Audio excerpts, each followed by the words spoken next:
আসসালামু আলাইকুম। Welcome to best study Bangla academy. যারা আমার ভিডিওটি দেখছেন তাদের সবাইকে ধন্যবাদ জানিয়ে আমি আমার ভিডিওটি শুরু করছি। আমরা পড়ছিলাম তৃতীয় শ্রেণীর আমার বাংলা বই। আজকে আমরা পড়ব পাঠ 7-এ একটি সুন্দর একটি গল্প এবং শিক্ষণীয় গল্প, ঘাস ফড়িং আর পিঁপড়ার গল্প। ঘাস ফড়িং আর পিঁপড়ার গল্প। শরতের এক দুপুর, চারপাশে রোদ ঝলমল করছে। তখন একটি ঘাস ফড়িং ঘাসের ওপর তিরিং বিরিং করে খেলা করছিল। ঘাস ফড়িংটি দেখতে পেল একটি পিঁপড়া রোদের মধ্যে বড় একটা বোঝা টেনে নিয়ে যাচ্ছে। সে পিঁপড়াকে জিজ্ঞেস করলো, কি সুন্দর দুপুর, আলোয় চারদিক ঝলমল করছে, এমন সময় কি করছো তুমি? এসো আমরা খেলা করি।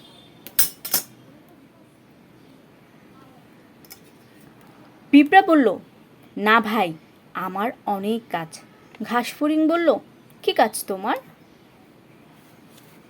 পিঁপড়া বলল, শীঘ্রই শীতকাল এসে যাবে, আমি তখন ঘর থেকে বের হতে পারবো না, তাই গরমকাল থাকতেই খাবার সঞ্চয় করছি। ঘাস ফড়িং হেসে বলল, শীতকাল আসতে এখনো অনেক দিন বাকি আছে, এসো আমরা খেলা করি। পিঁপড়া বলল, না ভাই, তুমি তোমার কাজ করো আর আমি আমার কাজ করি। ঘাস ফড়িং ভাবলো পিঁপড়াটা খুব বোকা। এই ভেবে সে একা একাই তিরিং বিরিং করে খেলা করতে লাগলো। দেখতে দেখতেই শীতকাল এসে গেল, সূর্যের তাপ কমে গেল, চারপাশ কুয়াশায় ভরে গেল। তখন ঘাস ফড়িং আর খাবার খুঁজে পায় না, খেলতেও পারে না। তখন সে পিঁপড়ার বাসায় গিয়ে বলল, পিঁপড়া ভাই, আমার খুব ক্ষুধা পেয়েছে, আমাকে একটু খাবার দেবে? পিঁপড়া বলল, আমি আমার খাবার সঞ্চয় করেছি, তোমার খাবার তো সঞ্চয় করিনি। তুমি গরমকালে খাবার সঞ্চয় করনি কেন?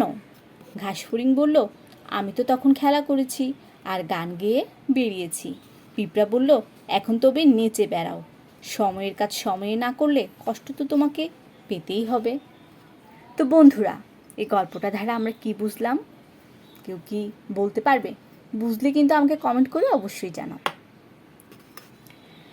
গল্পটা দ্বারা আমরা এটাই বুঝতে পারলাম যে সময়ের কাজ অবশ্যই আমাদেরকে সময়েই করতে হবে। এই গল্পের মধ্যে দেখা যাচ্ছে ঘাস ফড়িং তার সময়ের কাজ সময়ে করেনি। সে গ্রীষ্মকালে ইচ্ছে মতো ঘুরেছে, বেরিয়েছে, খেলা করেছে, কিন্তু সে তার খাবার সঞ্চয় করেনি। পিঁপড়াটা কিন্তু সময়ের কাজ সময়েই করেছে। পিঁপড়া কী করেছে? সে জানতো যে শীতকালে সে খাবার সঞ্চয় করতে পারবে না, কোথাও বের হতেও পারবে না, কারণ চারপাশে কুয়াশা ভরে যাবে, তখন তার কিছু দেখতেও পারবে না। সেজন্য পিঁপড়াটা কী করলো? সময় থাকতে থাকতে সে গ্রীষ্মকালে খাবারের সন্ধানে বেরিয়ে গেল এবং সে অনেকগুলো খাবার সঞ্চয় করলো। ফলস্বরূপ কী হলো? পিঁপড়া শীতকালেও আনন্দে পেট ভরে খাবার খেতে পারলো, তার খাবারের কোনো সমস্যা হয় নাই। কিন্তু ঘাস ফড়িং ওই যে গ্রীষ্মকালে তিরিং বিরিং করে সময় কাটিয়েছে, যার দরুন সে শীতকালে এসে খুব কষ্ট পেল। সে কোথাও খাবারও খুঁজতে যেতে পারতেছে না, প্লাস তার বাসার মধ্যে থাকতে হচ্ছে খাবার না খেয়ে। খাবার না খেয়ে খেয়ে তার খুব ক্ষুধাও পেয়েছে, কারণ সে সঞ্চয় করতে পারেনি। এই গল্পটা দ্বারা কিন্তু বন্ধুরা আমরা আরও একটা জিনিস শিখতে পারলাম। কি বলো তো? আমাদের শিক্ষার্থীদের অবশ্যই কিন্তু সময়ের কাজ সময় করতে হবে। যেমন ধরো লেখাপড়া, আমরা কিন্তু প্রতিদিনের পড়াটা প্রতিদিন পড়ে শেষ করব, এবং প্রতিদিনের যেই বাড়ি কাজ আমাদের বিদ্যালয় থেকে মিস আমাদেরকে দিয়ে থাকেন, প্রত্যেকটা হোমওয়ার্ক কিন্তু আমরা প্রত্যেক দিন করে ফেলব। তাহলে কিন্তু আমাদের আর হোমওয়ার্কগুলো জমতে থাকবে না এবং পড়াগুলোও জমতে থাকবে না। দেখা যাবে আমরা পড়তে পড়তে একটা সময় এসে পরীক্ষার সময় আমাদের কিন্তু মাথার মধ্যে অত চাপ নিতে হবে না। তখন কিন্তু আমরা পরীক্ষার মধ্যে ধীরে সুস্থে আস্তেভাবে সেই আবার আগের পড়াগুলো পুনরায় পড়ে আমরা সুন্দরভাবে পরীক্ষা কিন্তু এক্সাম দিতে পারবো।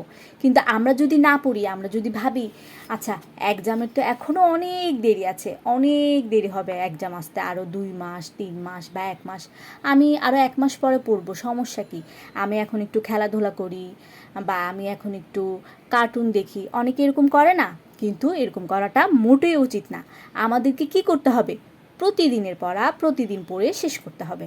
প্রতিদিন আমাদেরকে বিদ্যালয়ে যেসব পড়া পড়ানো হয় সেসব পড়াগুলো আমাদেরকে পড়ে শেষ করতে হবে, শব্দগুলো শিখে ফেলতে হবে, প্রশ্নগুলো শিখে ফেলতে হবে, বাংলা পড়ে ফেলতে হবে, ইংরেজি, গণিত, সমাজ, বিজ্ঞান, ধর্ম সমস্ত কিছু কিন্তু আমাদের প্রতিদিনের পড়াগুলো প্রতিদিন শেষ করতে হবে। তাহলে কিন্তু দেখা যাবে যে পরীক্ষার সময় এসে আমাদের মাথার ওপর আর কোনো চাপ হবে না। আমি কি বোঝাতে পারলাম বন্ধুদেরকে? আশা করছি যে তোমরা বুঝতে পেরেছ। এখন আমরা অনুশীলনীতে যাব। এখানে রয়েছে শব্দ শিখি। শরৎকাল। শরৎকাল অর্থ কি? ভাদ্র ও আশ্বিন মাস মিলে যেই ঋতু সেটা হচ্ছে শরৎকাল। ভাদ্র ও আশ্বিন মাস মিলে যেই ঋতু সেটা হচ্ছে শরৎকাল। শীতকাল। শীতকাল হচ্ছে পৌষ ও মাঘ মাস মিলে যেই ঋতু সেটা হচ্ছে শীতকাল। পৌষ ও মাঘ মাস মিলে যেই ঋতু সেটা হচ্ছে শীতকাল। সঞ্চয়। সঞ্চয় অর্থ কি? জমা। সঞ্চয় অর্থ জমা করা।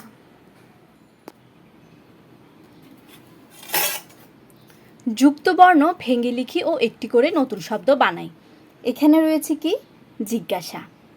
জিজ্ঞাসা বর্গীয় জ প্লাস নিউ। এখানে যদি একটি নতুন করে শব্দ দেয় তাহলে কি হতে পারে বলো তো বন্ধুরা? বিজ্ঞান হতে পারে, তাই না? আমরা যে বিজ্ঞান বইটা পড়ি সেটা কিন্তু হতে পারে বিজ্ঞান বা জ্ঞান, দুইটাই কিন্তু হতে পারে। তারপর রয়েছে ক্ষুধা। ক্ষুধার মধ্যে রয়েছে ক প্লাস মূর্ধন্য ষ। ক প্লাস মূর্ধন্য ষ মিলে রয়েছে ক্ষিয়। এটা দিয়ে যদি আমরা একটি নতুন শব্দ বানাই তাহলে কি হবে বলো তো বন্ধুরা? কি হবে? শিক্ষক হতে পারে কি? শিক্ষক, শিক্ষার্থীও হতে পারে, তারপর কিন্তু শিক্ষাও হতে পারে। তোমাদের থেকে যেটা ইজি লাগে সেটা তোমরা লিখবে। তারপর রয়েছে সঞ্চয়, নিয় প্লাস চ, সঞ্চয়। তাহলে এখানে নিউ চ দিয়ে অর্থাৎ এই যুক্ত বর্ণটা দিয়ে নতুন একটা শব্দ কি হতে পারে বলো তো বন্ধুরা? হতে পারে কি? সঞ্চয়, তারপর কি হতে পারে? অঞ্চল। সঞ্চয় হতে পারে, তারপর হতে পারে কি? অঞ্চল। ঠিক আছে? তারপর এখানে রয়েছে কষ্ট, মূর্ধন্য শয় যোগ ট। যদি আমরা নতুন একটি শব্দ বানাই তাহলে কি হতে পারে বন্ধুরা? হতে পারে কি? সৃষ্টি। সৃষ্টি অথবা কি হতে পারে? বৃষ্টি। সৃষ্টি অথবা বৃষ্টিও কিন্তু হতে পারে। 2 নম্বরে রয়েছে বাক্যগুলো এলোমেলো আছে, সাজিয়ে লিখি। এখানে আমরা দেখতে পাচ্ছি যে সূর্যের তাপ কমে গেল, খেলতেও পারে না। এখানে দেখা যাচ্ছে সব এলোমেলোভাবে দেওয়া আছে না? তাহলে আমরা এটা সাজিয়ে লিখব। কিভাবে সাজিয়ে লিখব বলো তো বন্ধুরা? এখানে শুরুতেই কোন লাইনটা হবে? দেখতে পাচ্ছি এখানে এইটাই লাস্টের লাইনটাই হবে প্রথম লাইন। দেখতে দেখতে শীতকাল এসে গেল, সূর্যের তাপ কমে গেল। সূর্যের তাপ কমে যাওয়ার পরে কি হয়? চারপাশ কুয়াশায় ভরে যায়, তাই না? সূর্যের তাপ কমে গেলে চারপাশ কুয়াশায় ভরে যায়। তাহলে চারপাশ কুয়াশায় ভরে গেল, ঘাসফড়িং আর খাবার খুঁজে পায় না, খেলতেও পারে না। ঘাসফড়িং আর খাবার খুঁজে পায় না, খেলতেও পারে না। এখন এখানে কিছু প্রশ্ন রয়েছে, আমরা প্রশ্নগুলো পড়ব এবং উত্তর পড়ব। পিঁপড়া রোদের মধ্যে কি করছিল? পিঁপড়া রোদের মধ্যে কি করছিল? উত্তর কি হবে? পিঁপড়া রোদের মধ্যে বড় একটা বোঝা টেনে নিয়ে যাচ্ছিল। পিঁপড়া রোদের মধ্যে বড় একটা বোঝা টেনে নিয়ে যাচ্ছিল, যেটা আমরা গল্পের মধ্যে কিন্তু একটু আগে পড়ে এসেছি। খ রয়েছে ঘাসফড়িং কি করছিল? ঘাসফড়িং কি করছিল? উত্তর কি হবে? ঘাসফড়িং ঘাসের ওপর তিরিং বিরিং করে খেলা করছিল। ঘাসফড়িং ঘাসের ওপর তিরিং বিরিং করে খেলা করছিল। গ রয়েছে ঘাসফড়িং কেন পিঁপড়ার বাসায় গেল? ঘাসফড়িং কেন পিঁপড়ার বাসায় গেল? উত্তর ঘাসফড়িং খাবারের জন্য পিঁপড়ার বাসায় গেল। ঘাসফড়িং খাবারের জন্য পিঁপড়ার বাসায় গেল। ঘ হচ্ছে কে বোকা, পিঁপড়া নাকি ঘাসফড়িং? উত্তর কি হবে বন্ধুরা বলো তো? অবশ্যই আমরা গল্প পড়ে বুঝতে পারলাম যে ঘাসফড়িং হচ্ছে বোকা, পিঁপড়া কিন্তু না। ঘাসফড়িং ভেবেছিল যে পিঁপড়া বোকা, কিন্তু একজ্যাক্টলি আমরা গল্পটা পড়ে বুঝতে পারলাম যে আসলে বোকা হচ্ছে কে? ঘাসফড়িং। কারণ ঘাসফড়িং শীতকালের জন্য অর্থাৎ ভবিষ্যতের জন্য কোনো খাদ্য সঞ্চয় করেনি, তাই না? সে বিভিন্ন গান গেয়ে তারপর খেলাধুলা করে তার সময় নষ্ট করেছে, যার ফলস্বরূপ সে কি দেখেছে যে শীতকালে তার কোনো খাবারই ছিল না জমা। তো এই জন্য দেখা যাচ্ছে যে এখানে কে বোকা? ঘাসফড়িং বোকা। আপনাদের যদি কমেন্ট থেকে থাকে অবশ্যই আমাকে কমেন্ট করে জানাতে পারেন। ধন্যবাদ সবাইকে। দেখা হবে পরবর্তী কোনো ভিডিওতে। সেই পর্যন্ত ভালো থাকবেন এবং সুস্থ থাকবেন। বেস্ট স্টাডি বাংলা একাডেমি চ্যানেলের পাশে ও সাথেই থাকবেন। আসসালামু আলাইকুম।